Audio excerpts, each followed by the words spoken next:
Hi, friends. Hi, friends. We're We're back. 21. So 21. Woot woot.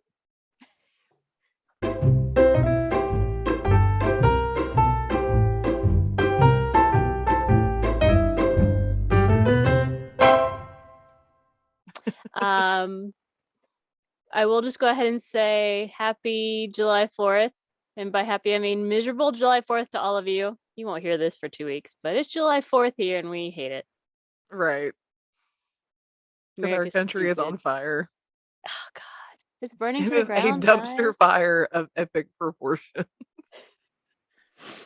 And in case you're curious, I'm wearing black all day, all weekend. Actually, this is navy blue, but tomorrow is technically July 4th. I promise, black all day. There will Right. be no celebratory nothing. No. Which is fine because I'm just going to be lounging by a pool anyway. I'm not Right. celebrating anything It's like I'm except the gonna fact that I have a pool that for over the right. 4th of July weekend. I'm dog sitting and I'm in a house that has a pool, so I'm excited. That does sound very nice. I'm excited that even though it's how hot is it in Kentucky, Claire? 90-ish, I think. Let me see. Last night I put on sweatpants to go I outside saw because your it was 64 degrees. I saw your photo. I was like, "Are you kidding me right now? Oh, It is July." the high today is 70. So Oh, what? that's nice. We're supposed to have thunderstorms today, which brings me an immeasurable amount of joy because we don't get those very much. Oh, So I'm hopeful. today the high is only 87. Oh, wow. That's practically you need a jacket for that. I know. Tomorrow, however, is 95. Boy. No, no. So, that's that's where we're at. But anyway. So, what are you judging this week? um, well, I just want to go ahead and say fuck SCOTUS. Fuck all Oh the things that yeah. they're doing. I know it's Um, been a minute since that I'm happened, but but it's every week there's like a new thing that they've right. done that just makes me scream into the void. So like fuck them all. Right. I'm done with it. I'm ready to just I'm totally in the burn down the whole country's frame of mind of Right. like no That's more where I'm at. Republicans, no more Democrats. They're all fucking useless. So done. Dunzos. Right. I mean, and I'm talking about like, give or shit, like everything. Because I feel like everything happened while I was at the beach. Yes. And I was like, I leave Kentucky and the whole world falls apart. What Hmm. is going on? Because Well, it was literally like the whole like, oh, we're gonna overturn this gun thing, and then oh, we're gonna overturn this Roe v. Wade thing, and then oh, we're gonna like align with this guy who's leading prayer for schools, and I'm like, what well, is and then happening? this week, I'm gonna be honest, I haven't read the whole thing, but the headline was enough to trigger me. Right. Basically, they sided against the Native American peoples in Oklahoma, and I'm like, I already hate you. I don't even care what it's about Oh, because I'm like, fuck you.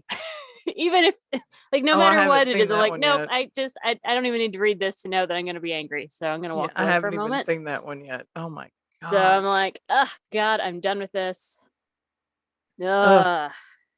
So just Mm, having that out of the way because yeah. I'm gonna go down that hole and get all crazy angry. Right. So guys, I'm here for you. I'm here with you. We are both with you. We hate everything. And as soon as Mm-hmm. I have some good plans to push forward, I will let you know because I am ready for action. I just don't know what that is yet. I don't know what our next step is, but I There's know it this ain't what we've been doing. So no. time to do There's something else. this gif of Big Bird riding in this like carriage with like a whip and it says we ride at dawn and I'm just like that's me. Like Mm-hmm. that's where I'm Yeah, at. I'm like like don't get me wrong. I'm going to keep voting and I'm going to keep Oh right. voting for Democratic candidates because they're the lesser evil at this point. Right.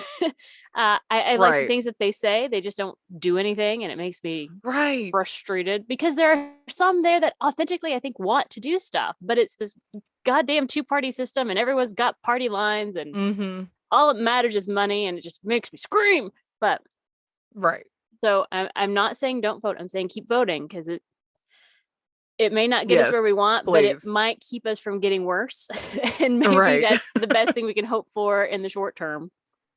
But I am here for what we can do. You know, I live in Washington, at least currently. I promise you, will not leave a state that gives women access. So reach out to me however you want to on your very private servers. Like I know we've all been reading the crazy whatever. Oh, they're gonna track you, and I'm like, they might. I'm gonna be honest. Right. So I will help, and that's really what we have to do in the short term until we figure out what we do next. Is we just have to help. But all that to say, that's not really my judge for the week because it makes me crazy. She's like, I just need to get this out of the way because we've not talked about it yet. So and man, has it been just, I have not been a nice person to my boyfriend the last week, and it's not his fault. Just I'm so frustrated and feel so stuck and not sure what to do next that, you know, I take it out on him. It's not fair. But that's okay. And that's kind of where I'm at. I'm just like yeah, I told him, I said, I promise I will move from depressed to determined, but I'm not quite there yet. Right. So we'll get there. But no, so my judge for this week is kind of true crime-ish. It's one of these secondhand stories that you sometimes people hand you presents without you even knowing. Right. They're like, oh, here's this gift wrap thing with a little bow on top. And you're like, oh, yes. So on Wednesday, I took Wednesday off this week because I worked the Pride Festival, and that was my day I chose to take off. And that was the same day that one of the people who oversees our properties, because that's complicated, had been watering the landscaping, like doing deep water, and apparently it caused a leak to the tenants downstairs. But they didn't know that's what it was from. Yes. This is at your house. Okay. It's at my house. Mm-hmm. But they didn't know that's what caused it. So they have water coming in. They call landlord. He calls an emergency plumber because they don't know what's happening. Yeah. And so my day off became this weird, like, couple of hour period of people running around trying, like, the plumber came upstairs to check to see if something here was causing it, looking around, and Spencer's and I were like, you know, either landlord was watering a lot. That could be it. I mean, not like sprinkle, but like deep watering, like lots and lots. Yeah. And so in the midst of all that, we end up talking to our landlord, who stopped by just to like chat after we had wrapped it all up. And he's telling us about his woman friend. I'm not sure what that relationship is, quite honestly. Gotcha. His lady friend. Gotcha. His lady friend. She apparently is blind and is currently living on the East Coast because of her psychotic ex. Well, I think she's still technically married to him. She's trying to get divorced. Oh, okay. So here's the bananas thing. So apparently the reason that she is blind is because she had been continuously poisoned with heavy metals. Not like a random one-off, but like 5 or 6 different heavy metals that this guy apparently was getting from the military because he had a job in the military. Wait, you're saying that her ex-husband was the one poisoning her? Was the one that was poisoning her. Stop it. Well, and I'm not talking like one. Like, it's cadmium, it's thallium, it's uranium, it's all. Like, this is like a lot over listing all these things, and I'm just staring at him like, this is like a lot over a long period of time, right? Well, and apparently, they have a child together. I mean, they're all grown-ups. The kid has to be our age or older, but like the child too has heavy metals, and there's so like while she was pregnant, she was being put in oh my gosh.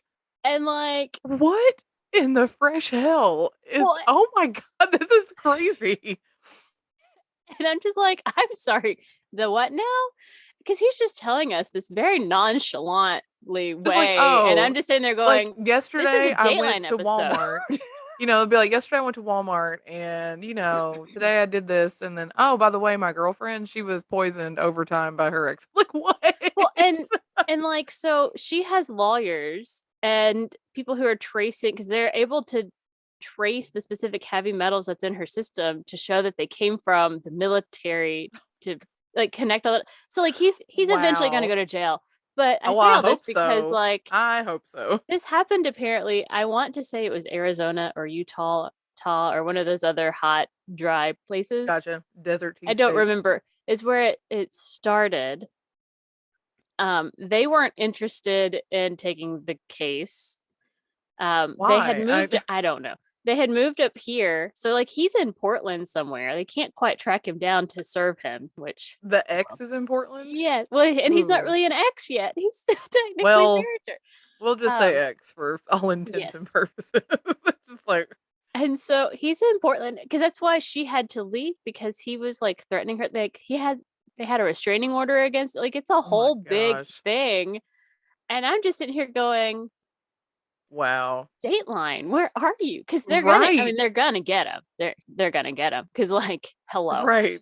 I mean, But this does sound like but like definitely the a sheriff Dateline. here, the sheriff here. I live in Clickitat County. The sheriff here is Useless? would probably fit in really well in like southeastern Kentucky if that tells you much about him. Okay, He's gotcha, he's one gotcha. of those. But Gotcha. yes, but so like they didn't want to do anything about it because it's just a woman. Who cares? I'm Right. sure. Dude, it's so funny that you're talking about this because this actually like goes in line with my story so well. Nice, but Oh my gosh. I mean, we don't know our landlord super well. He's pretty new to us because it's complicated, but he's just like standing in the doorway telling us to sit in there, and I'm going, like, I can't. I even said to him, I can't wait till this is a Dateline episode. And I swear he Did you said, say that to him? I did. And I swear he said, Dateline has reached out. And I'm like, I can't wait. Shut up. I need this in my life. I'm like, Stop. I'm here for it. I need this So, episode like, immediately. but I mean, Dateline doesn't care until they Mm. can, like, until he's arrested and in jail and blah, blah, blah, blah. Right, right, Then they'll care. But I'm right. over here. And good news, good news. Apparently, she's doing some kind of a therapy that helps to remove some of the heavy metals from her Well, system. that's So she's good. able to see a little bit again. Everything Okay. is really, really blurry, but she was very excited. She could see the A in the Ace Hardware store sign, and Okay, so all right. so like there's a chance she may be able to Gain some of it recover some back, of that back. And not be completely Lord, blind.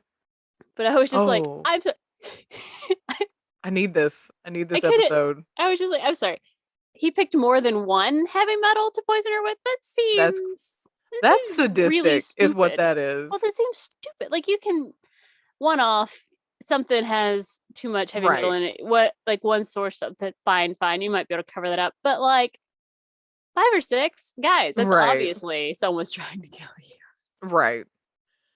Holy cow. you.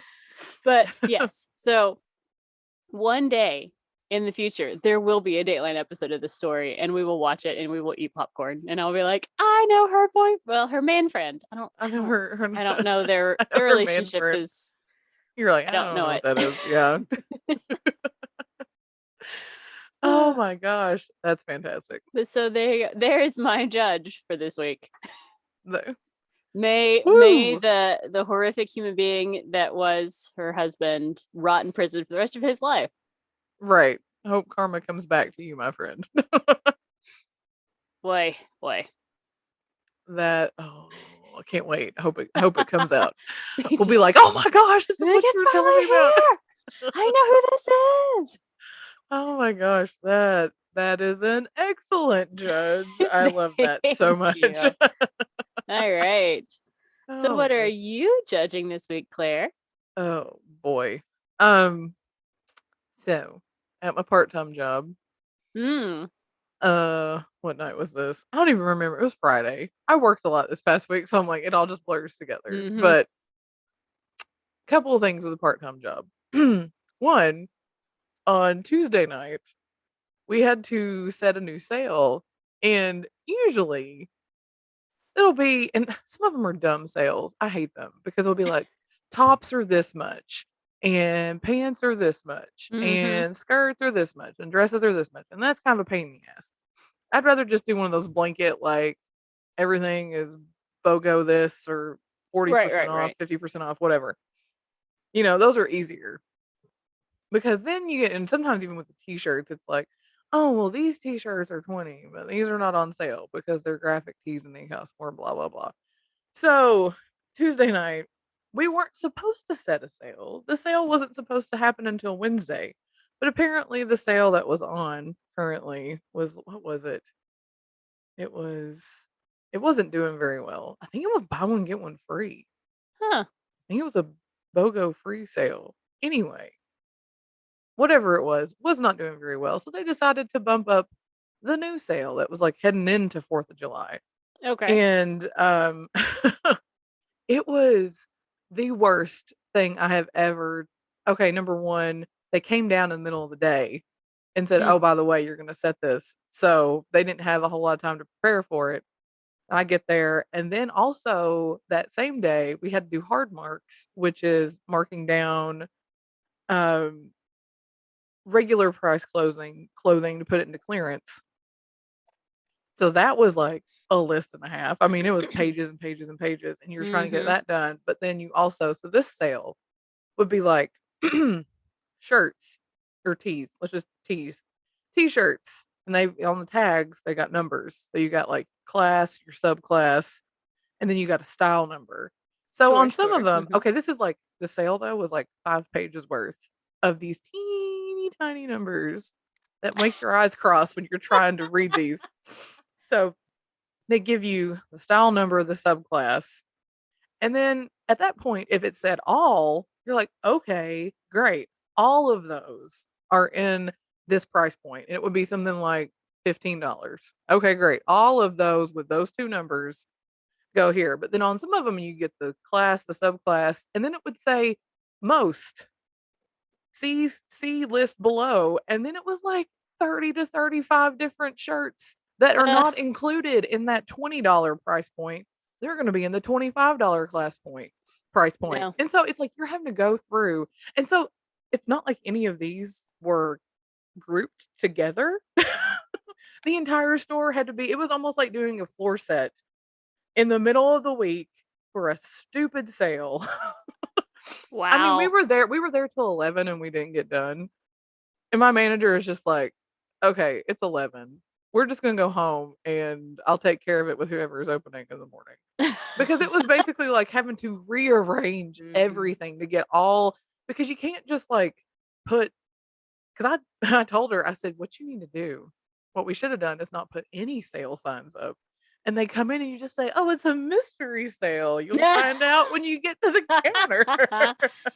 But anyway, so No, it you was should just, just hand them a printout. And it's like everything that all these numbers, these are on sale. right. Good luck. And you can look for Scavenger them. hunt. But then it was the same with, like, it wasn't just shirts though, it was shirts, it was shorts, it was Mhm. capris and crops and dresses, and they each, like, none of them were just, "Oh, all of these are this."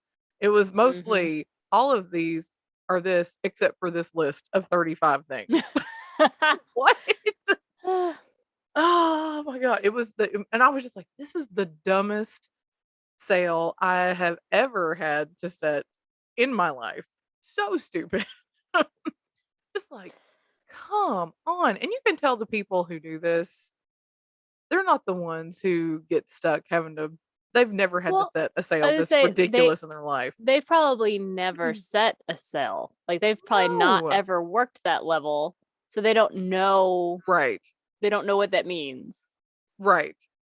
So, And so it was just, that was ridiculous. And then it's going on, it went off last night. And then today, I think they, well, and they had to, it was one of those that was like a store wide sale. So that was a little bit easier for them, to go back. So I think everything was like 50% off now for 4th of July. nice. But, that, but still, I mean, it takes a lot of time to take the signs in and out of the little things and put them everywhere they need to go. And it's Mhm. just, yeah. Oh, I did. I complained the whole time. I was like, "This is the dumbest." And I told my manager, I said, "If they ask for your feedback on this, you need to tell them how stupid this was. Because even she was just like, I hate sales like this.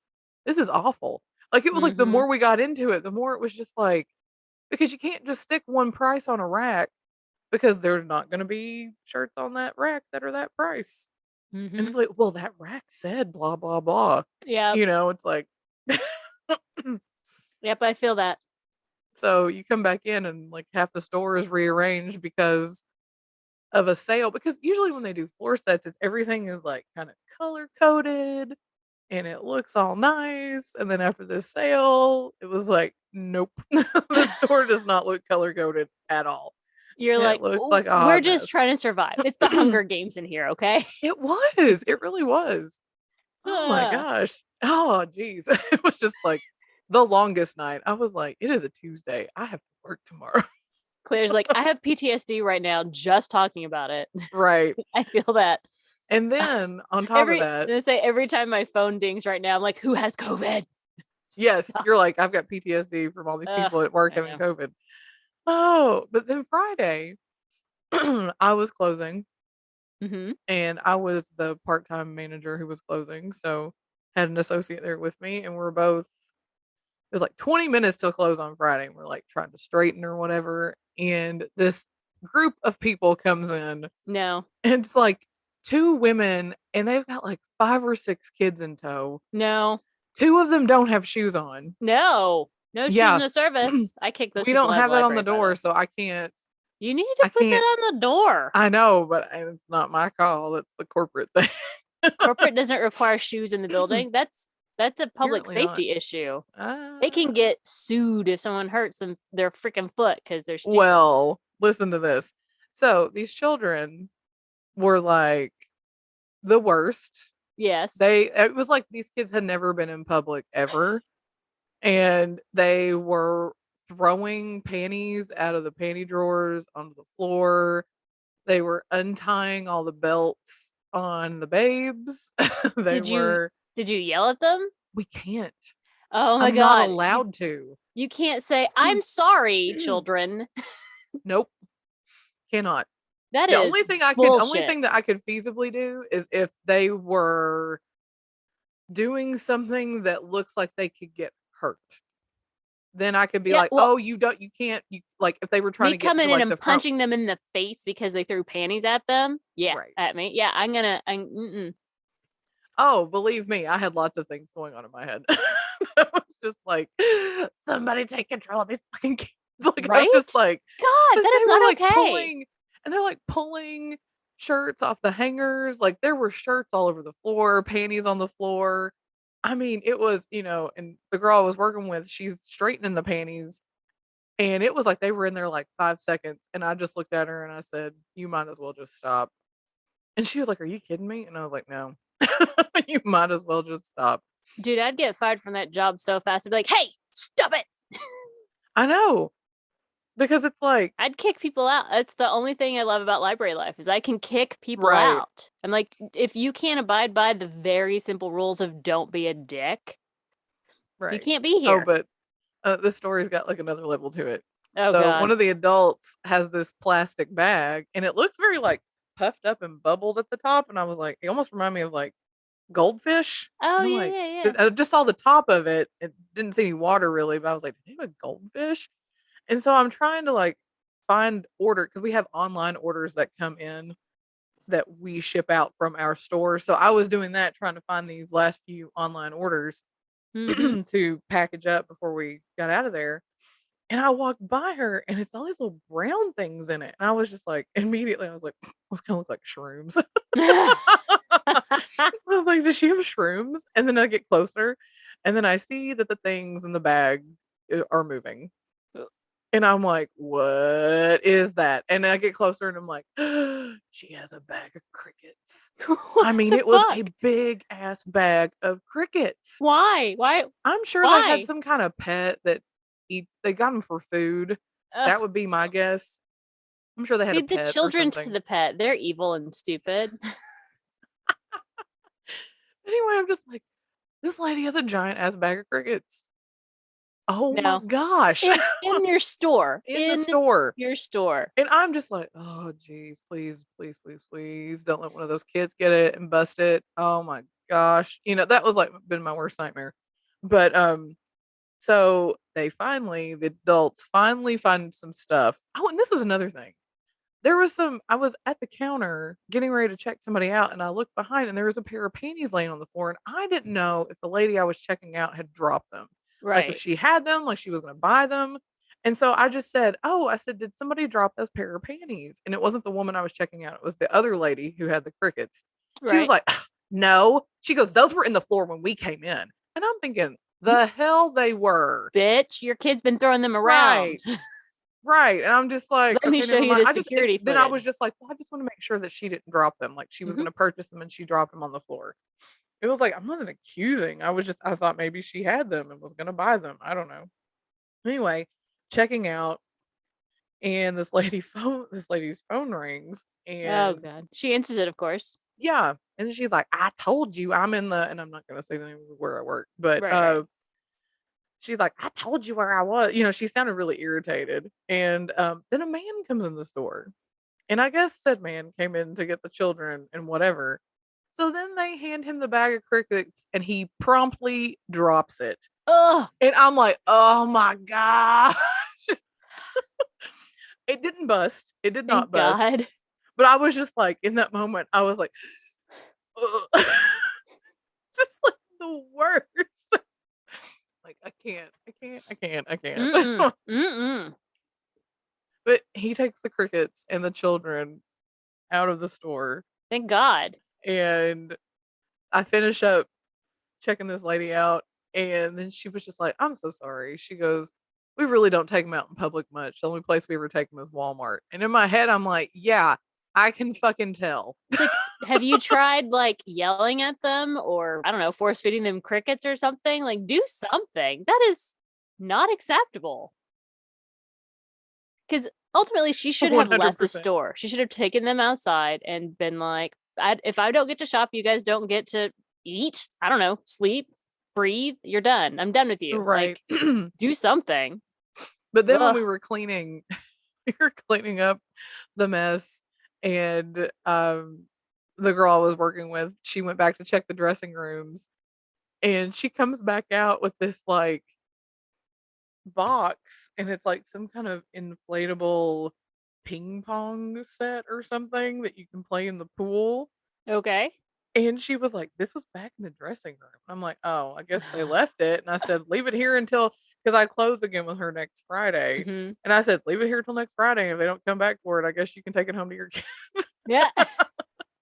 It looked like something they got like at Five Below or something Right, that's right, in the right. same shopping center. Hmm. But it was just like, yeah.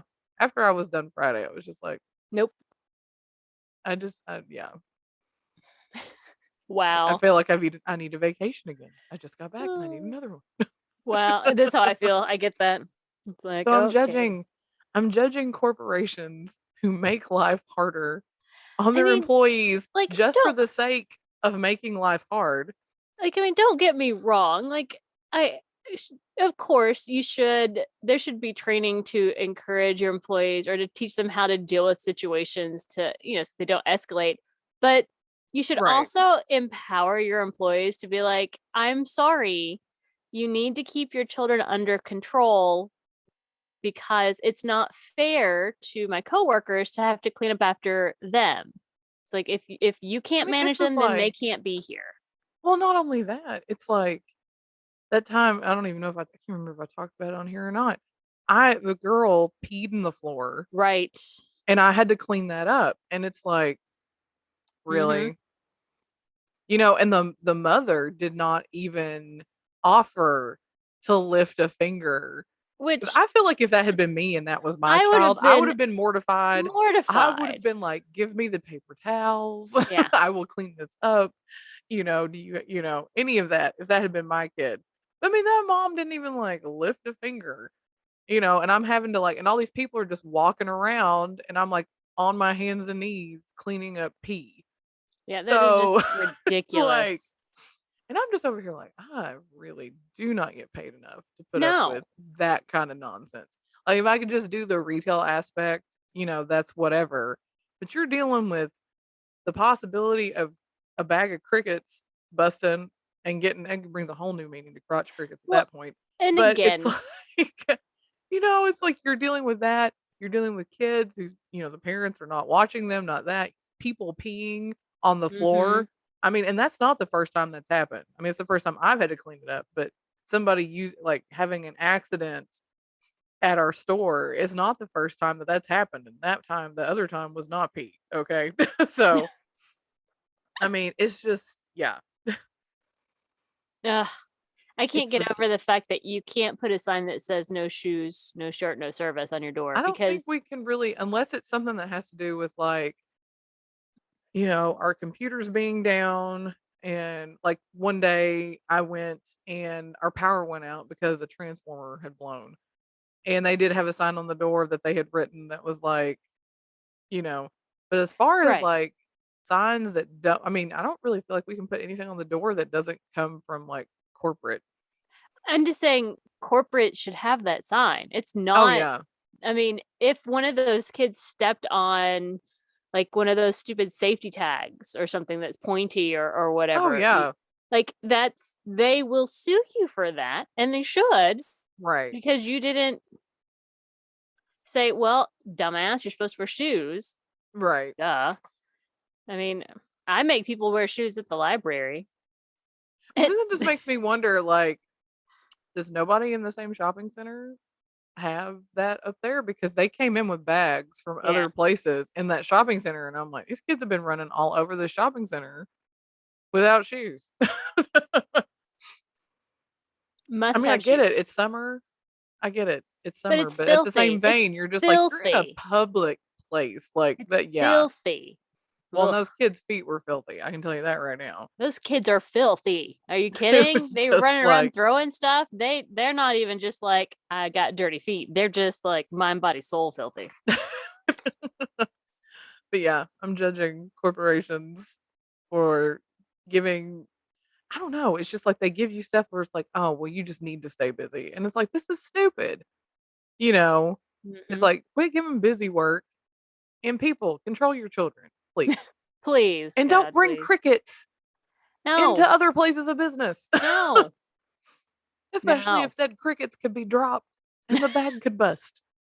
Jeez. I mean, they were like, "Well, we can't leave them in the," I think I heard him saying to somebody they couldn't leave them in the car because if they were left in the hot car for like, I mean, Well, I mean, they're in a 15 bag. minutes, they could That's die. fair, I And I guess. get But it, but it's like, then stand outside of yeah, the door and wait. make your evil, stupid children stand outside and hold the crickets. It was just like, Like, sit here, don't move, or you die. Like, right. It was there's just maddening. Maddening, maddening, maddening. one of the Anyway, many reasons I don't have children and I don't want them. same, same. Oh, geez. So those are my judges. Excellent, excellent judges. Oh, well, sorry, I'm stretching a bit. Ugh. So this week we had the fun topic of Wildcard, Yes, you can do which meant that we anything. got to kind of choose whatever we wanted. Um, so I think it's my turn to go first. Okay. I wasn't Okay, sure so about that since we split the last two, but we did, but the last one then was me.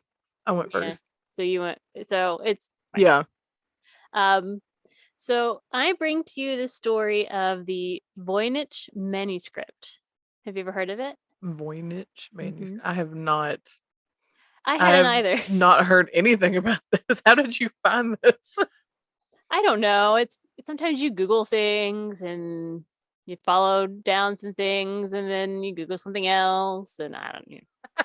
I I was trying to pick something that wouldn't come up in any other thing. Um Hmm. so because there's no way that this would come up in anything else on our list other than maybe generic history or something, but Right, right. Which is probably what. Oh yeah, that would probably mine would probably be the closest to that too. mhm. So So I'll tell you, I got all of my information from Wikipedia, of course. All that's interesting and a YouTube video by the Histocrat called the Voynich Manuscript. Histocrat. Okay. Histocrat. So this story starts in 1960 when Ethel Voynich, author of the novel The Gadfly, died. Have you ever read The Gadfly? I have not. Have you ever heard of The Gadfly?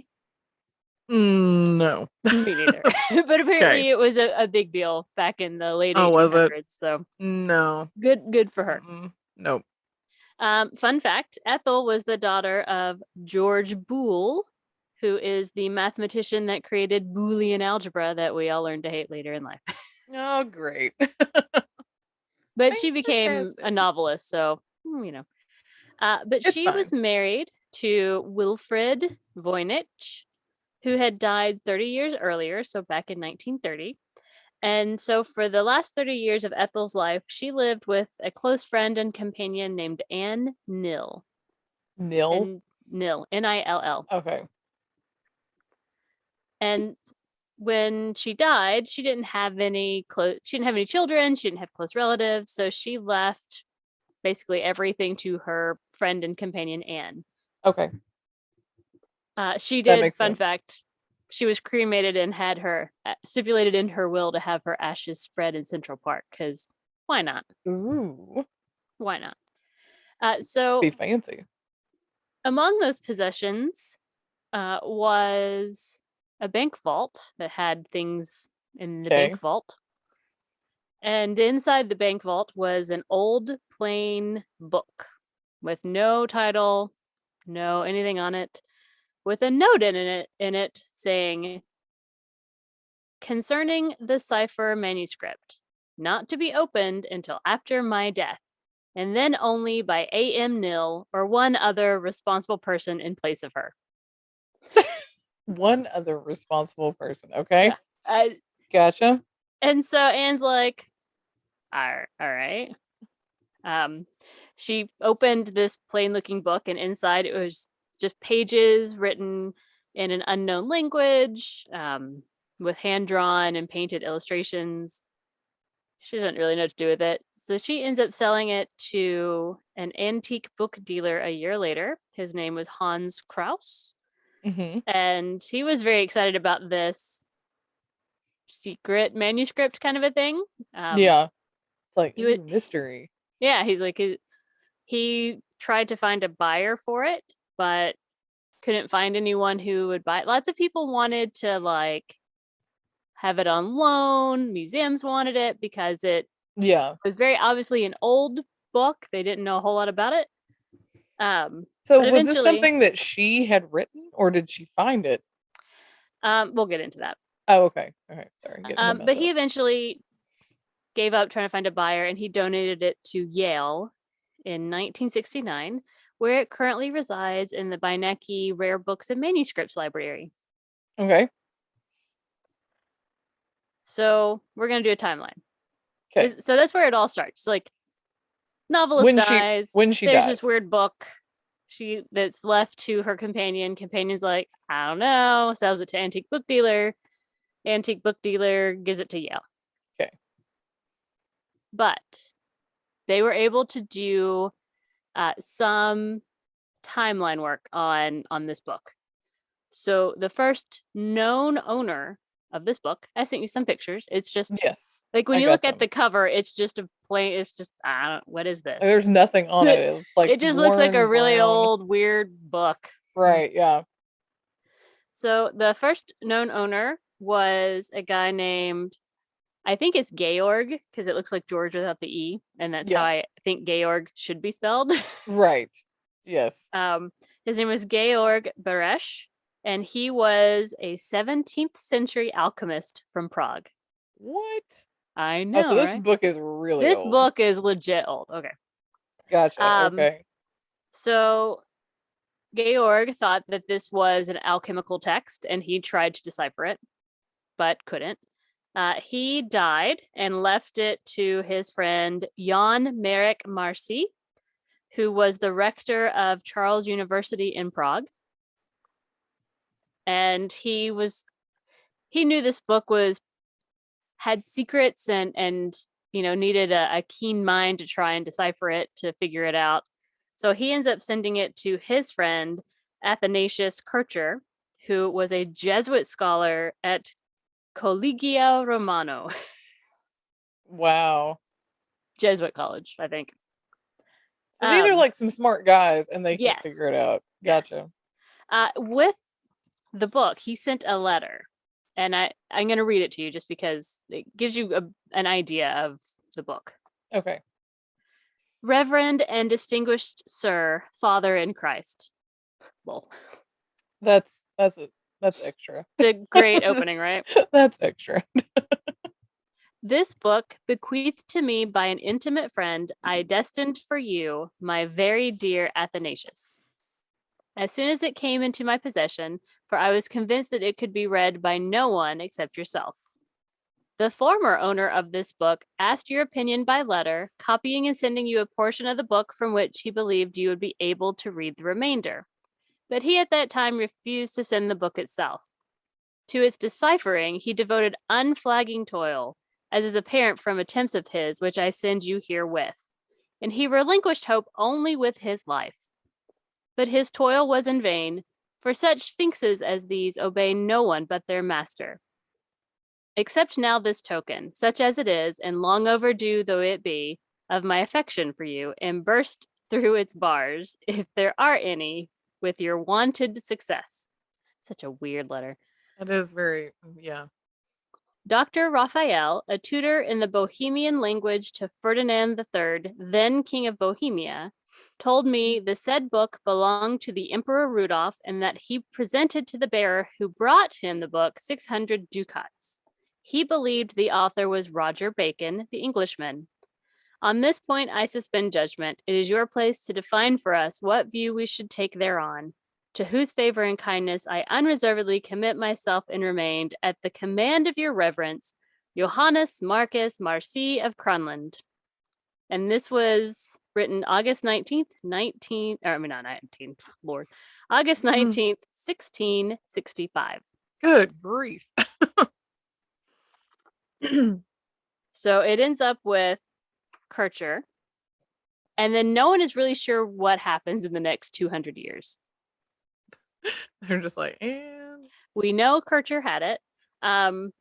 The assumption is that it remained as part of his library after he died, because obviously he didn't live for 200 years, and yes, right. Unless they figured out, the Philosopher's Stone or whatever. Right. So it brings us up to about 1870, and that is when the Italian army annexed the Papal States and took over the properties of the church, including the library of Collegia Romano. Okay. Now, the faculty knew this was coming, so they tried to take as many books from their library as possible to take to their own personal collections. Yeah, so which the army allowed to happen. You can keep your own personal stuff, blah, blah, blah. And so at least this book was part of, someone had taken it in. They'd probably taken in a lot of Kircher's personal library at this point. So we're going to zoom forward to 1903. The Collegia Romano, still somewhat intact. Sold several manuscripts and books discreetly to the Vatican Library in order to try and pay for, they needed to rebuild, refurbish, their school. Yeah. But not all of those books made it to the Vatican Library. It's kind of vague, not really sure how, but about 30 of them ended up being acquired by Wilfrid Voynich in 1912. So is he a shady dude?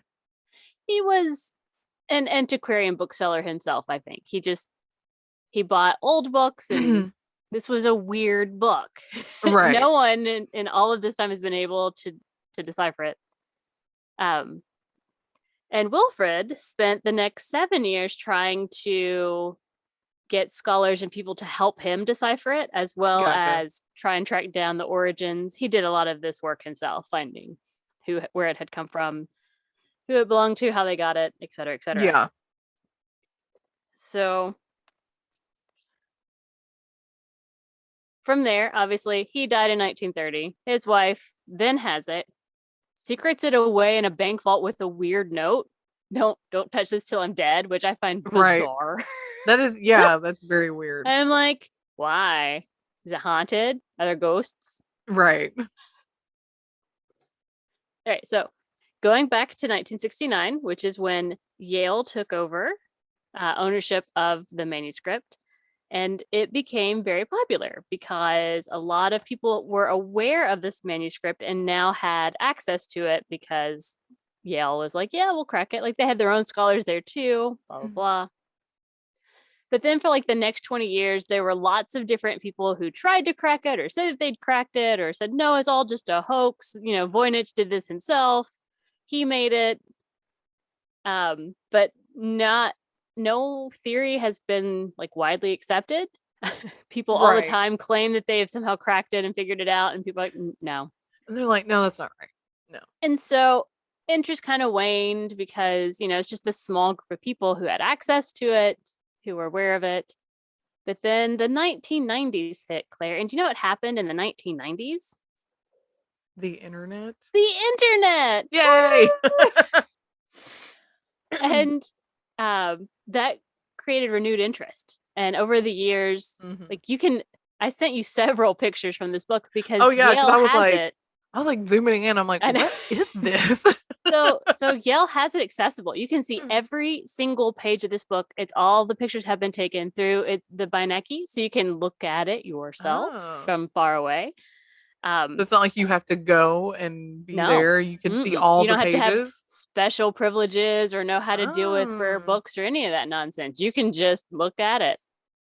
So you know what? Good for Yale for making that available to anybody who wants to look at it. Well, and see if they can figure it out. Well, so a few years ago, we went to Ireland and we went to, I guess it's Trinity, right? That's what's in Dublin, Trinity College, Trinity something, whatever. I think but the Book of Kells is there. And it's a beautiful illuminated manuscript, and you know they can only see whatever page they have open, basically, kind of a thing. And I'm like, this is beautiful. I want to see it all. You're like, I want to take more pictures. I want more. Give me more. Right.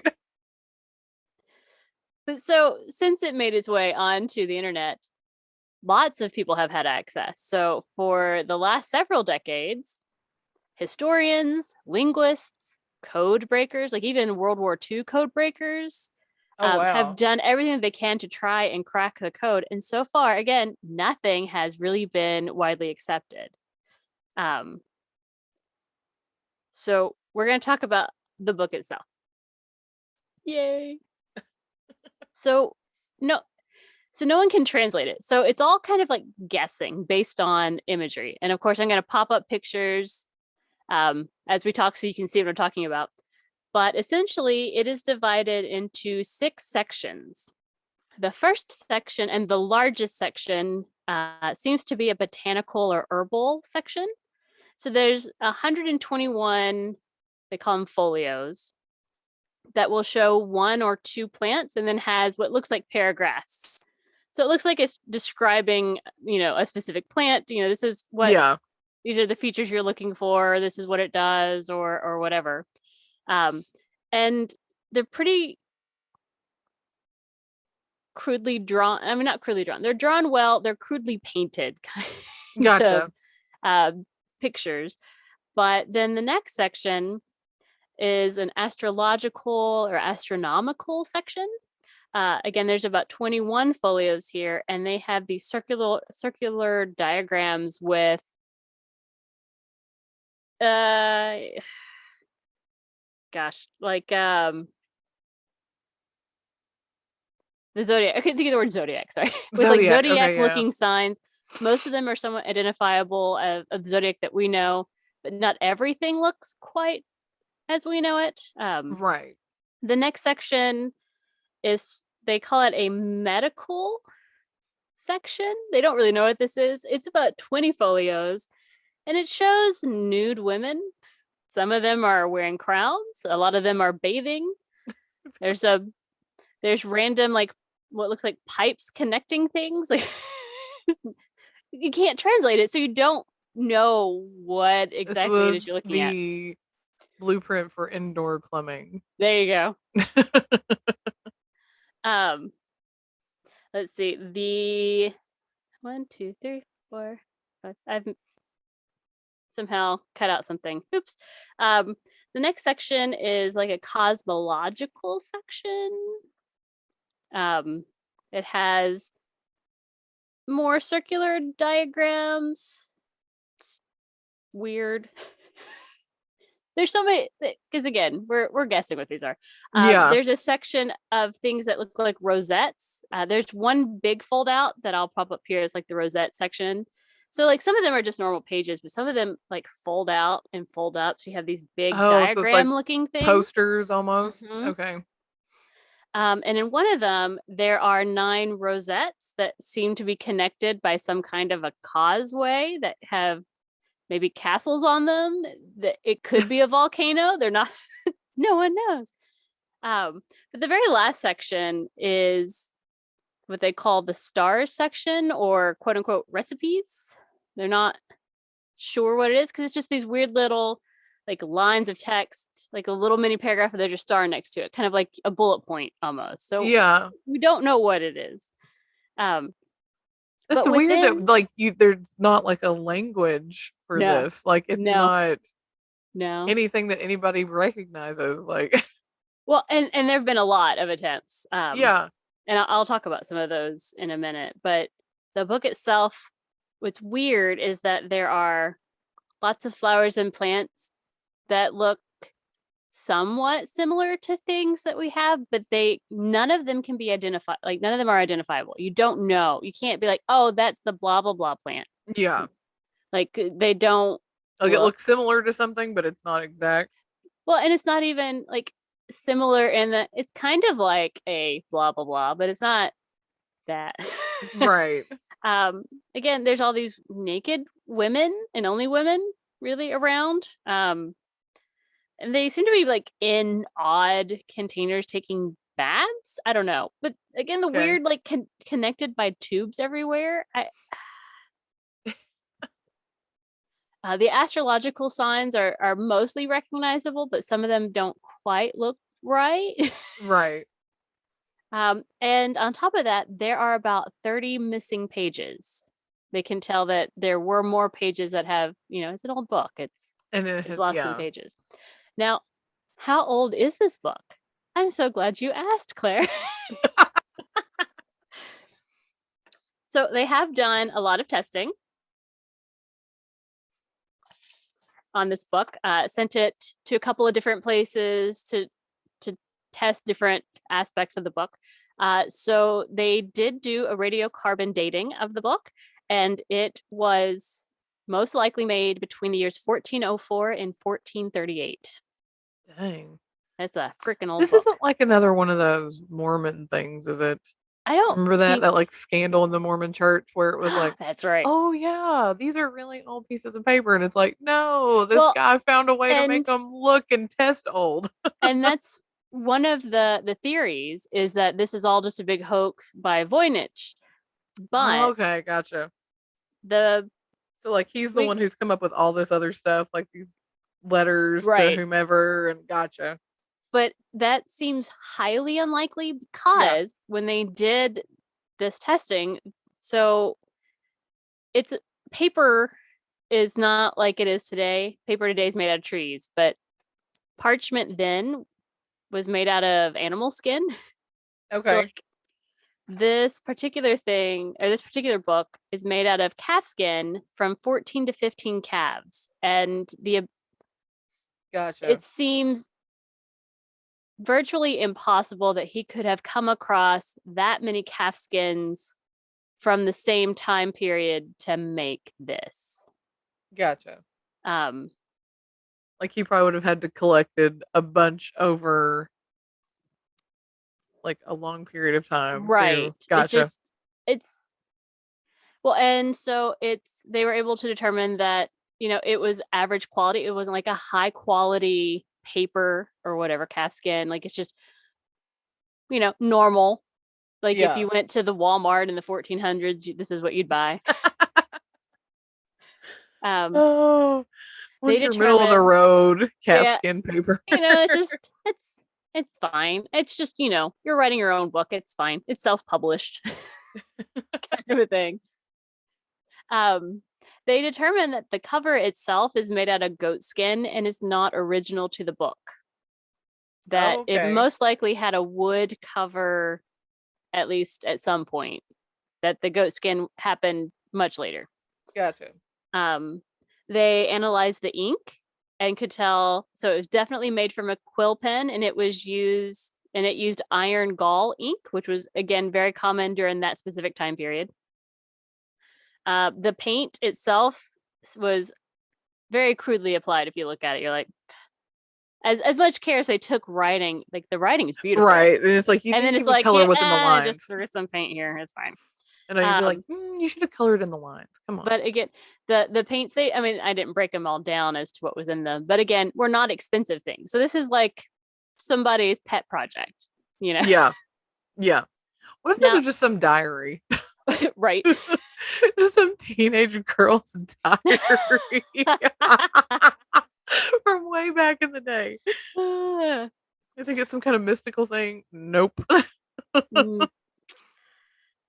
Let's see. There is some evidence of retouching, like maybe someone used a darker ink over a faded ink to fix something or update, or maybe, but ultimately they could tell that the paper had not ever been used before. So it wasn't like they, washed it and tried to rewrite something on it. So it's not like Voynich went and found a book and got rid of, washed it off and got rid of all the ink, and that whatever. made it look like, yeah.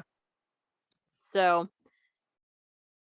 it's confusing because, it's estimated to be around 240 pages. Depends on how you count pages because of all the fold outs and things.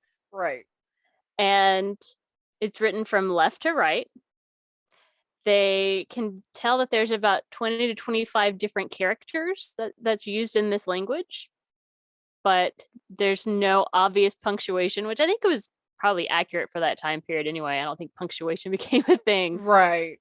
But they are able to tell from the strokes that the writing was smooth, so it's not like someone was copying something or trying to or like tracing or even trying to like encode it as they're going, where they're like going back and forth looking at like a key. It's not like they did a thing. Gotcha. Okay. Did a thing. Like they were just writing it, so it was fluid for them. But what the hell is it, Claire? I know, it's like So, all of these at this point have basically been debunked, but one of the first theories was it was a scientific diary written by Roger Bacon, which was with the letter alluded to back in the 1600s. Yeah. But he actually was long dead before this book was made, according to carbon dating. Gotcha. Perhaps it was a forgery to fool Emperor Rudolph into buying it, but whatever. Right. One theory is that it's a treatise on nature from a Near Eastern or Asian language. Okay. My favorite one, it's a plagiarized guide to women's health. Naked women, it's got to be about their health. Right. Pipes, it's got to be the monthly things, right? Pipes, yeah. Connect the definitely pipes. Talking about their ovaries and all that. It's fine. My absolute favorite theory, though, is that it's actually aliens. It was written by aliens. Yes. And it's depicting I knew aliens were going to and symbols from their alien planet, and that's why nothing can match. Like nothing looks right. It's not quite right. I knew it. I was like, she's going to say aliens are going to be in here somewhere. I knew it. Aliens. It's always aliens. But what's most fascinating is that even with all the technology that we have now, like the ability for computers to crack codes, and we still can't figure that out. And they still can't figure it out. I mean, I watched a video on a guy who was, I don't remember now, and now I feel like a total dick. I want to say Czech, but I don't think that's right. An Eastern European country. But he was like he and his son had decided that there was a lot of root words that were similar to their language, and so they like made a translation, and it kind of makes sense, but they also were doing a lot of guesswork on things. So I'm like, well, you can make stuff make sense if you do that. If you, So yeah, you make it fit um what you want it to say. Yeah. but yeah, there's all sorts of weird theories that it's, you know, part, and there's a couple of weird places where there's like someone has written in something in Latin and someone else has written in something in like an older Germanic language that they can kind of read, but they can't. The book itself is written in something that no one can read or decipher. And, you know, everyone's like, it's probably just like some healer's book guide that they wrote for themselves and they encoded it so they wouldn't share, so that, you know, secrets weren't Yeah. shareable or whatever. It's probably something stupid and mundane. And I'm like, or it's not. Maybe it's super amazing. Like, we'll never know. It could be something. It could be something Aliens. incredible. It's the aliens. They're giving us secrets on how to connect women together with pipes. Oh my gosh. But yeah, I mean, you have to look at the pictures. I mean, it's, oh yeah. There's when you sent it over, weird. I was like I know. You're like, what the hell is what this? the hell is this? And then in some of them, there's like a secret little dragon on one of the pages that's like kind of drawn down, like nibbling on a leaf. And then on another page, there's like this castle that's like got these big walls everywhere. And you're like, what? My take is it's a diary. It's some like teenage girl's diary. Except I don't think women got to learn how to read or write like that. This is the 1400s. I mean, it's not super common. So I mean, I think to me that's what stands out is that, you know, people still reading and writing wasn't, you know, commoners didn't have that. Yeah. So I don't know, like who took like, the time to write this stuff down, but then in the point of encoding it so that no one else could read it, literally no one else, because here we are hundreds of years later going, I don't know. Right. But that is the weird story of the Voynich Manuscript. Well, that was interesting. I've never heard of that. I was like, never ever. Close. Nope. I was just like, I don't know what this is. It's the weird like paintings of plants that don't look right and naked women swimming in things and and I'm just like, the hell is this, man? You're like, I don't know. This is weird. Well, that was excellent. I've never heard of that. And I never would have heard of it until you told me. Same. I came up on like a random list of the world's greatest mysteries, and I'm like, yep. The what now? What's that? You're like, what is this? That is interesting. And the fact that, like you said, it is on Yale's website now or whatever, and like anybody can look at it and nobody, like you said, with all the technology we have, nothing has. Well, and like, I guess I just assumed that if anyone was going to solve it, it would be like the linguists who really understand how language works. Right. You know? And they're like, I don't know. Like, oops. That was an excellent story. Thank you. All right, Claire, what makes me want to go look some more and be like, what is this? Well, because it's weird. And like, there's a lot of YouTube videos, and most of them are people claiming they've cracked the code, and then they get debunked very quickly, and you're like, okay. Right. Well, I am doing the story of the Radium Girls. Yay! And I got my sources from Wikipedia. A BuzzFeed article by a woman named Kate Moore. She also wrote the book. Oh, right. The Radium Girls, Britannica, and all this interesting. So yeah. All right. So let's get into this. It's one of those I was like, ooh, this is worse than what I thought. Anyway. So 1917. around the time that the US became involved in World War One. The US opened several factories that produced watches, military dials, instrument gauges, all those kind of things. And they were painted with radium paint so they would glow in the dark because radium is, sit out in the sun and at night it glows, that kind of thing. So the Well, you gotta be able to factories, tell time at night, Claire. I know, especially when you're in a trench somewhere. I mean, I get it. Mm-hmm.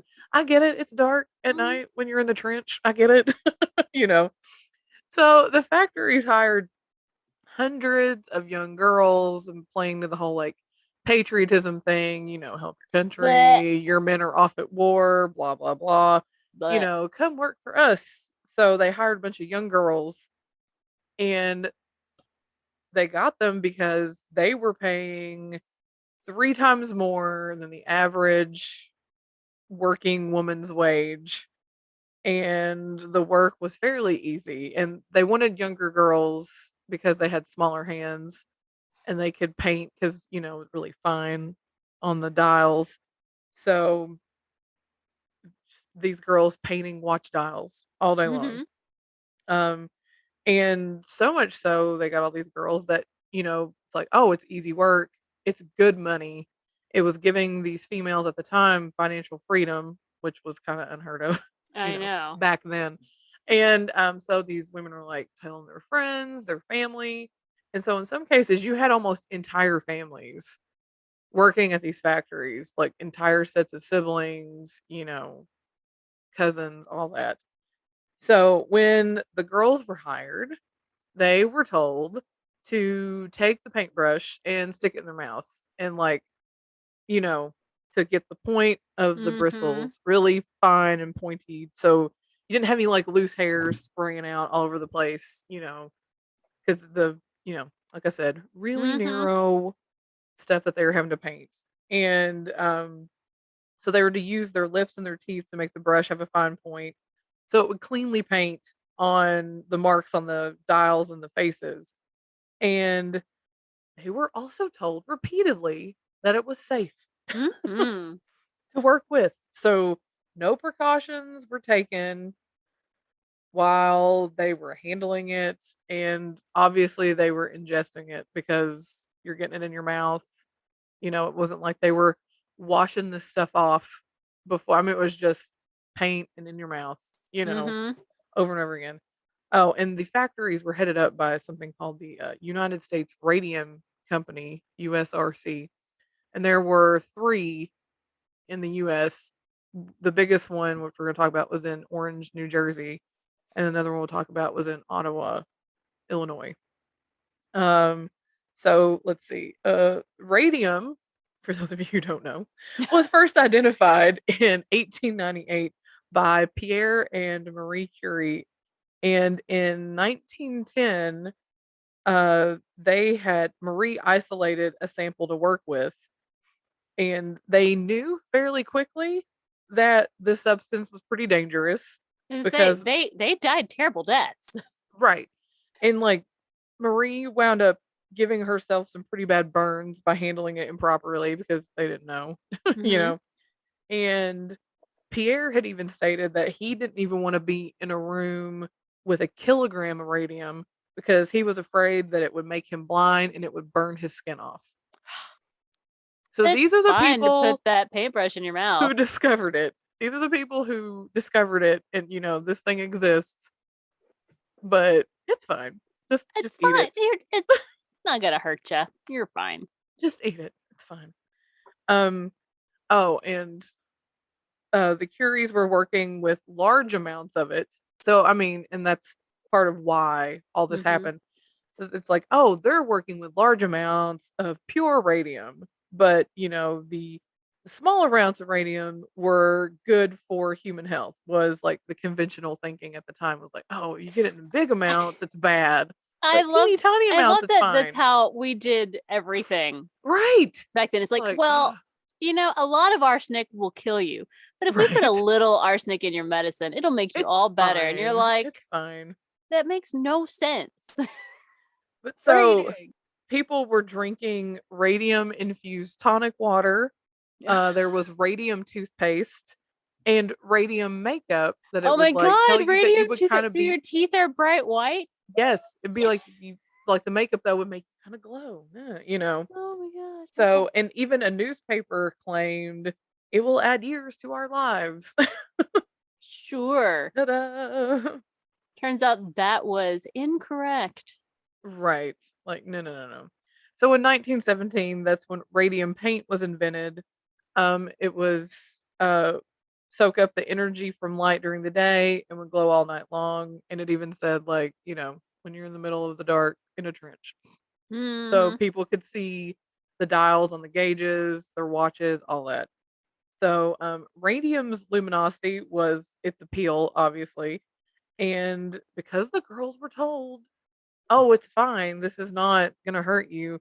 They began painting themselves with the paint before they would leave the factory. They'd paint their teeth and their nails because when they would, especially like on the weekends when they would go out to the dance halls, Hmm. and it said that sometimes even on like Fridays they would wear like their good dresses in because you'd get flecks of paint on it, which weren't terribly noticeable until you started to glow.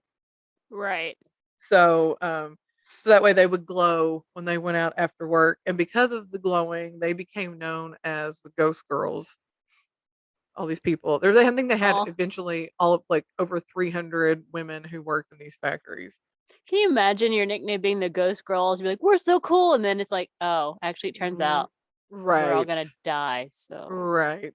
hmm. So while they're painting their teeth with it and their nails and their lips and getting it on their dresses and stuff, you know, the men who worked at these radium companies who were handling the radium were wearing lead aprons and used ivory tipped tongs to handle it.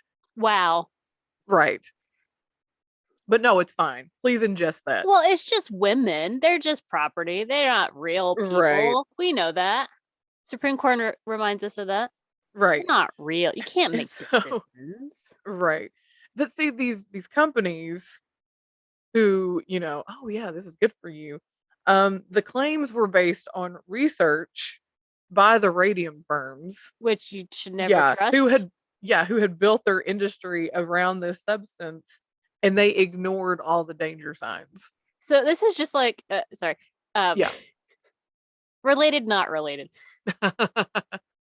The ridiculous bullshit from most food industry, especially like meat and Right, eggs, like the incredible edible, like the egg back and right, forth is, but all the whenever you find out that, oh hey, look, looks like chicken is great for you to have for dinner. It's the person who did the study. It was funded by Tyson right, Farms. Well, of course that's what the study says. Like, right, and you that's this can't. yes, You this is just you have to exactly know who's doing the study to know, can I right, trust this or not? right. Ah, god damn him. I hate it. Okay. So that's where that yeah, that's exactly what this is. So in Orange, New Jersey in 1922, a girl named Molly Maggia, Mm-hmm. Maggia, she wound up having to quit due to illness. And it started with a toothache and it progressively got worse. She went to the dentist and the dentist pulled the tooth. And so she got a slight reprieve. But then the tooth next to that one that had been pulled began hurting.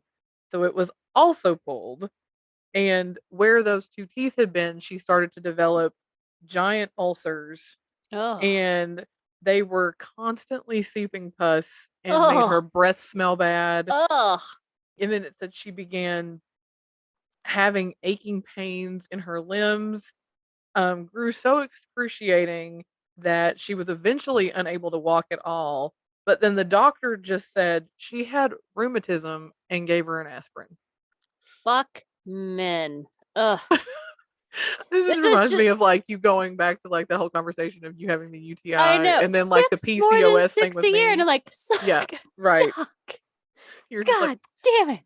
and then they're all just like, "You're being hysterical."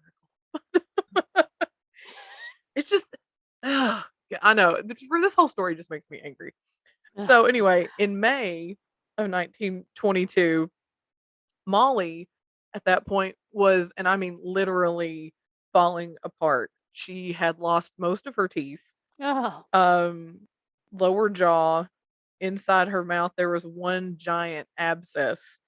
And her Ugh. dentist was feeling around, and I guess he went down in the abscess, like in her gum, to feel it. And he could feel her jaw, and he pressed on it, and it broke and just kind of disintegrated. And he was able to like actually pull pieces of her Oh, jaw out through I hope her she was mouth. unconscious during this. No, Holy fuck. I know nothing about that. There was Oh, nothing that was stated about oh, any of that.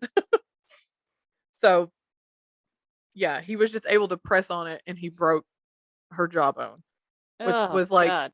oh my gosh, yeah.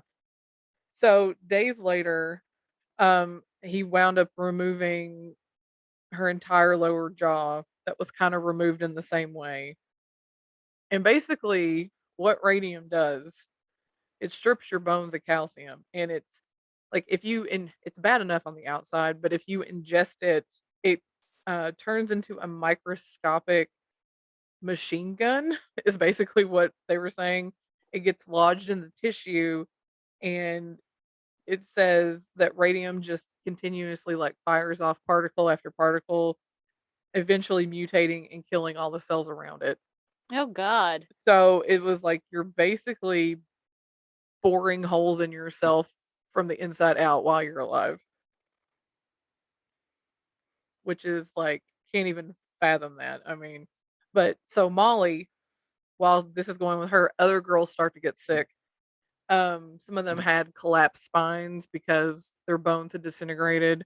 Others had skin and throat cancer. Others had cataracts. A lot of them lost their teeth and hair loss. That was just some of the common things that were happening to these all these girls working at these factories. Um, on September, okay, that all that was in May, and then by September 1922, Molly's infection spread to her throat, and it eventually ate through her jugular vein. So she basically just hemorrhaged to Oh, death. my It said God. blood. It said blood flooded her mouth and hemorrhaged so quickly there was nothing that the nurses could do. And she was only 24 years old when she passed. And uh, this is my favorite. And by favorite, I mean, fuck you. Mm-hmm. The doctors had no idea what caused any of that. So then they just chalked it up to syphilis. Syphilis. Syphilis. That's what they started doing. So all these girls who had died, That is where they probably were saying it syphilis. was syphilis, Wow. which of Which, course the companies are like, heck yeah, that just means they were promiscuous. You yeah. know, that's what that means. You know, God. Why do we let men do anything ever? right, Ugh. right. Gross. Um, so after Molly's death, many girls followed her to the grave really quick. After that, families started filing lawsuits. The girls who were showing similar symptoms, one of them was a girl named Grace Fryer, and she'll come into play later because she's one of the ones who headed it up, who actually got something done. Mm-hmm. But so the family started filing lawsuits against the factories, but like I said, many of the causes of death was listed as syphilis. So the companies weren't concerned with it. They're just like, no, it said syphilis. See, we didn't have anything to do with that, you know. But, and this is what one of them said, it was only when the first male employee died that experts started to get their asses in gear and start like looking at things.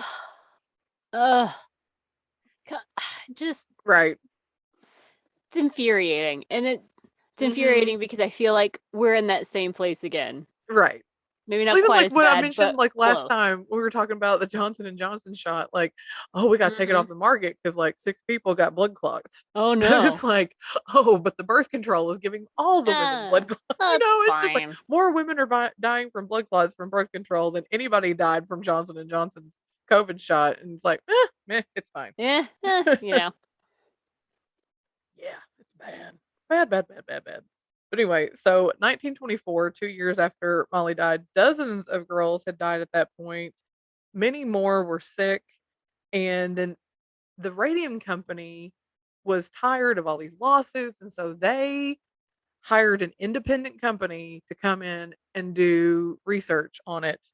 And they didn't pay. It says not paid by USRC, but it was like this was happening enough that it's like we need to look into this. Right. And it established that radioactive paint is hazardous when ingested. So the USRC wasn't having any of that. We're They're like, like, no, you're no. supposed to fine for us. Duh. Yeah, we're like, we're not having any of that nonsense. So then they went back and paid for another study to just produce the answers That they they wanted. wanted, and they lied to the Department of Labor about the report, the original report. Yeah, this is why we can't let companies and organizations oversee things like that, because they're just Or going to sweep police shit under the rug themselves. because they don't care. Yeah. They don't care about people. Yeah, nobody should be able to police themselves because they're like, well, history who has cares shown if nobody 300 can police women, themselves. who cares if 300 women die? I mean, we're letting people tell time in the trenches. Right. So in 1925, a pathologist named Harrison Martland studied the issue for himself, and he devised tests that did prove that radium had poisoned the girls.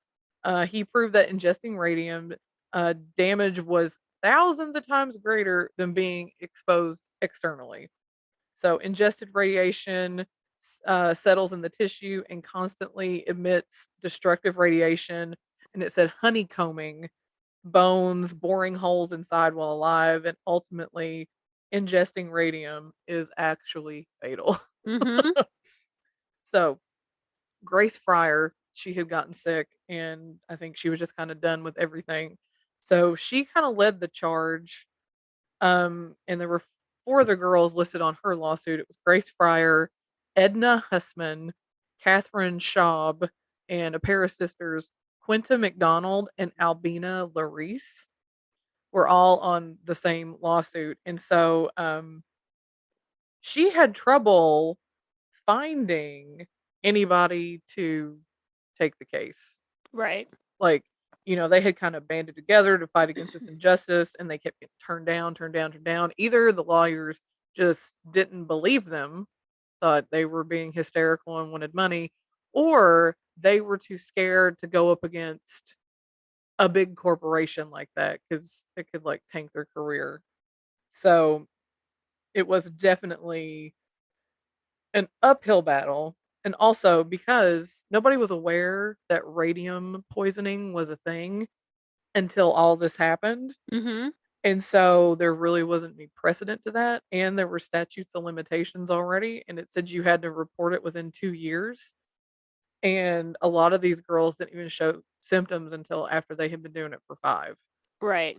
So it was like that kind of thing, wasn't lining up either. It was just like, why did you say 2 years? Who came up with that number? Someone who doesn't want to get sued.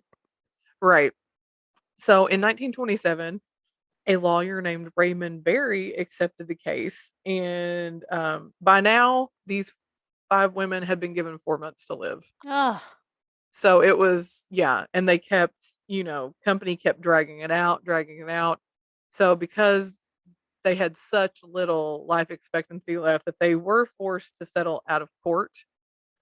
And that's the New Jersey company. And I mean, and it didn't say how much they got. I'm sure it was pennies, but it did bring the whole story to the forefront. It was on the front page of all these papers.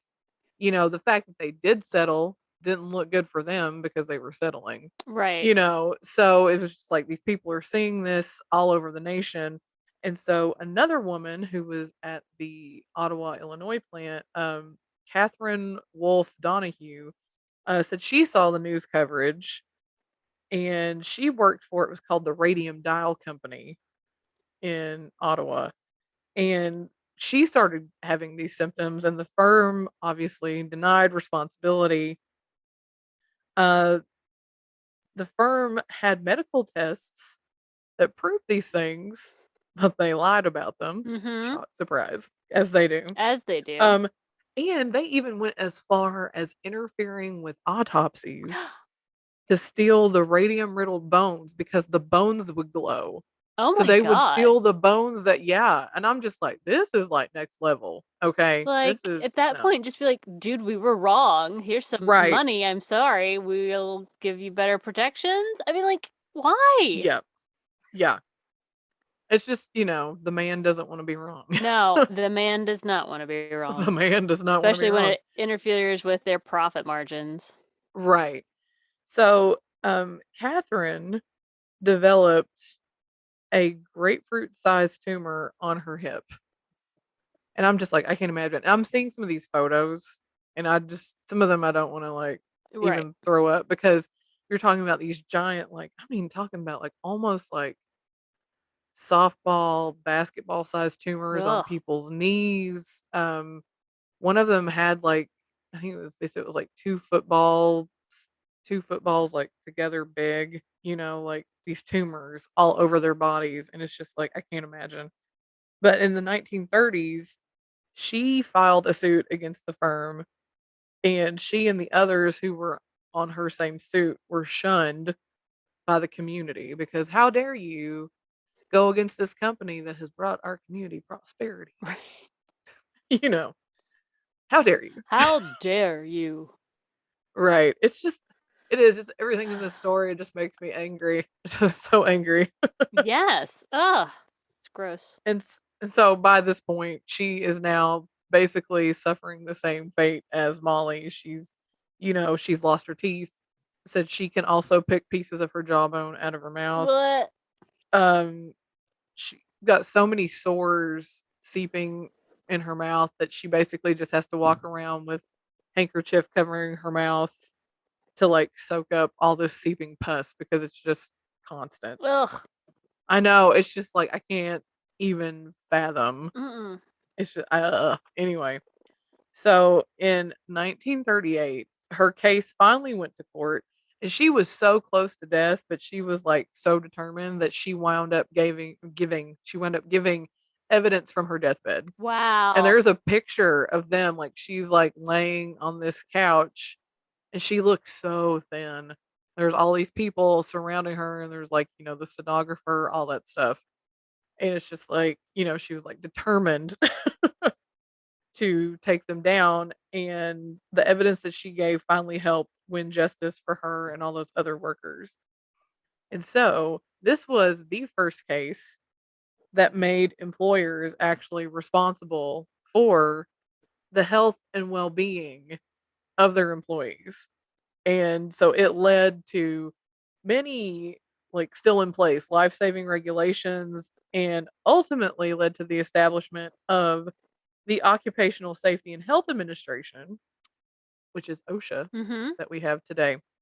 And before OSHA was implemented, somewhere in the neighborhood of 14,000 people died every year on work related, Oh God. accidents. Yeah, work related injuries and accidents. But after OSHA's implementation, that now there's only around 4,500 that die in work related incidents. So that's the story of the Radium Girls. Wow. That was And amazing, not Claire. and not all of them died, because I did see an article where one of them had died just recently. Mm-hmm. So they all didn't die back then, but they didn't have easy No, I'm lives sure they because were of all their very ailments. And ill. yeah. So yeah. That Wow. was my story. Like I said, I didn't know I guess it could have been like history, would have been, the generic history one, but yeah, that's the story of the Radium Girls and why it makes Amazing. me so mad. Amazing. Oh, It does, it makes me so mad. yes. But like the first time I had ever heard this story, and it's so dumb. So dumb. Mm-hmm. Um, was it Spike? Spike TV used to have stupid shows on, and I would watch them at lunch. And there was this show that was called A Thousand Ways to Die. I've seen that episode. I know what you're talking about. And that was the first, but they didn't get into like Right. the gruesomeness of it. Right. But it was like the first time I had ever really, obviously this is probably like 10 years ago, but the first time I had really like ever like, oh, that's a thing. Mm-hmm. And then one of my friends, she does drama at the high school that she teaches at, and they did the play Hmm. Radium Girls. And the play is just enough to like make you mad right there. But then when you start reading into like everything they went through and the whole, And just how much they push back, like, yeah, you're fine. yeah. And it's like, we really know how bad this is, but we don't care. Yeah.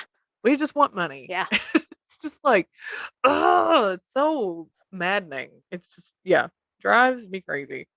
But yeah, that's the story of the Radium Girls and how they rose up and fought back against the man, which I'm glad they Rise did. up. Just think if we didn't have OSHA today. Ugh, I'd probably already be dead. So. Right. Me too. Because, So I many work in the land of problems. government and they don't care either. It's true. They don't. You're like, oh, what? Your road's covered in ice? We need you to be at work in 5 minutes. Right? Like, You're just like, figure it out. no. You're like, no, that's not Figure happening. it out. That's fine. That's fine. All right. Well, I guess that means that now it's time for Tarot time with April. a spooky. All right. All right, Claire. I don't know about you, but it's been a shitty week. Oi. So let's hope This this is one of card. those where it was like, at least it wasn't like both jobs. It's Yeah. like one job was fine, the other one was like WTF. Yeah, it's fair. All right. You're gonna tell me when to stop? Yes. Time to shuffle the cards. Whoa. Time to shuffle the cards. Get us good card, universe. Stop.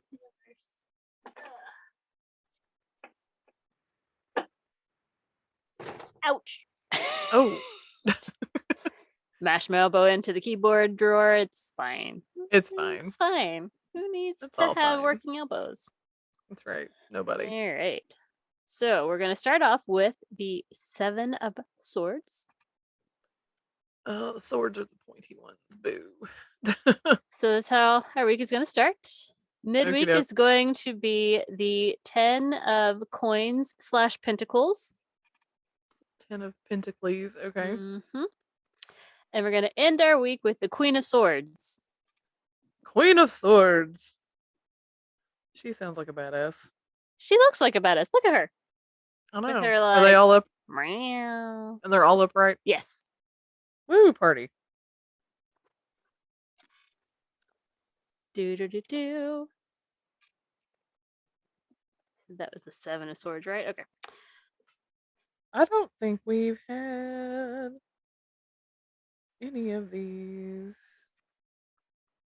No, we've not. We've not had any of these. Well, just so you know, with 7s, there is conflict.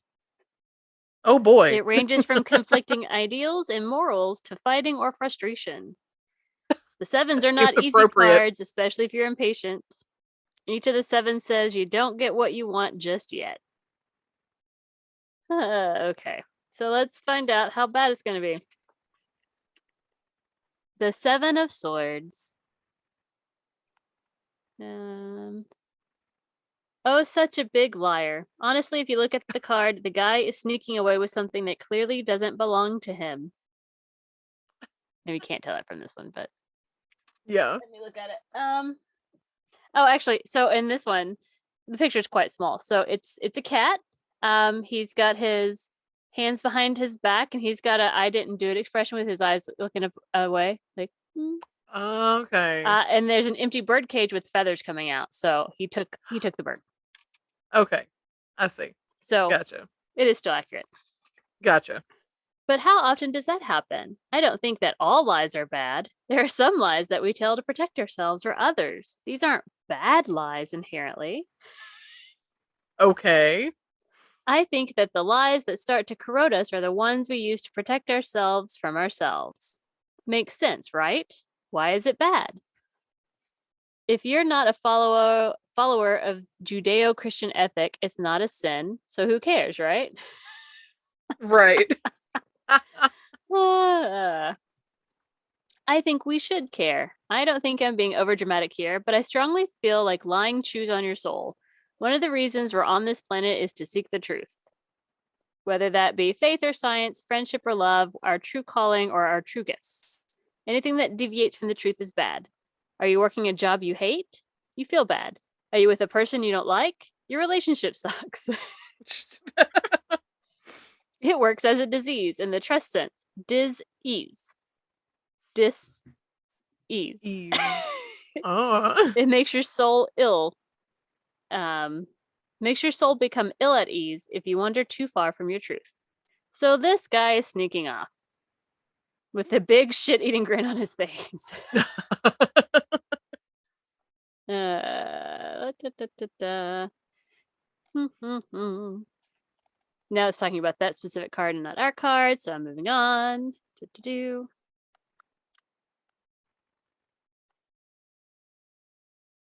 So, as far as I can tell, we got to stop lying to ourselves, Claire. Okay. I'm not 100% sure what I'm lying to myself about right now, but right. I'm sure that will come much more clear as the week starts. Sounds like you need to go talk to Teal Swan. No, not Teal. Not Teal. Dude, I watched that and I'm just like, what? God, and not like I can't take like I rewatched the documentary several times for that episode because obsession over here. But like yeesh. Right. Like I can't I can't understand how people are like, no, she's great. I'm like, have you seen anything? But whatever. Okay. Moving on. Midweek. The 10s, by the way, are all about excess. Does that sound fun? Sis, yes. The 10 of coins / pentacles. There we go. This is about sharing your wealth, and there is a lot of wealth. Whether it's emotional or spiritual wealth, you have it in abundance and are more than willing to share. It's about inheritance, financial stability, and charity. There's a lot of family legacy in this card. It's not always money that gets graciously passed on. Pentacles / coins are generally about patterns in your life. The 10 of Pentacles is usually a pattern you didn't design and indicates being unable or unwilling to separate the opinions and needs of others from those that are truly yours. That our? I think it's supposed to be our. From those that are truly yours. Gotcha. You can't see the tree for the forest. It's good to be part of the forest. Even arguments need to come from a place of love. This isn't about separating ourselves from other people or dismissing them or their opinions. It's about being among people without basing your emotional health or well-being on them. That's a load that they don't need to carry, although it seems like a lot of people want to these days. Okay. Okie doke. Sure. All right. And here we are with our queens. Queens are everything, by the way. They're the best card as far as I can tell. Yes, definitely. The Queen of Swords. This is how we will end our week. She just doesn't give a damn about your motivations or what happens to you because of your actions. She's a big picture kind of gal. She cuts away all of the emotion and feeling to get to the point. She's incredibly smart. She's freaky, Mensa level, intimidating smart. And she really doesn't have the time or patience to mess around with you. She is stern, fair, and has a very sharp tongue. She can be intimidating, but once she's on your side, it's as if you have an army behind you. She is strong, independent, and forthright. A complete badass. Yeah. I'm here for that. Well, yeah. Give me some badassery at the right this week. There you have it. So, let's see. So, we're going to start off our week with some lies, right? Right. And then our middle week is, what was it? It was long. Yeah, it was. I know 10s are about excess, but it was about, charity and giving, but also not relying on people to, right, I guess, make you feel better. Yeah. It's fine, I guess. But they were going to end our week being badass, so that's fine. I'm all for ending the week being a badass. Like, I need that. I need some badassery in my life. All right. All right, Claire, are we ready? Yes. Oh, we're ready. Let's do it. What will be our topic for next week? What fun All things right. shall we find? I feel like I All need like a right. theme song for the I know, right? wheel of Of fate. Ooh. Haunted places near you. Yay! Suggested by our friend Christy Joe. I'm so excited. Haunted places near me. There's lots of haunted places here. Haunted places near you. So, thank you, Christy Joe. That's for amazing. I'm gonna the love it so suggestion. much. Yes. It's fantastic. That is fantastic. Yay! Good. Okay. Well, I guess until next time, you can find us on all the places, at all the things. We are Brunch and Judge. And please send us emails with more topics for our wheel and any stories you want to share to brunchandjudge@gmail.com. And until next time, keep on brunching. And keep on judging. Bye. Bye. Brunch and Judge. Brunch and Judge. We brunch and judge everything and give you opinions that nobody asked for.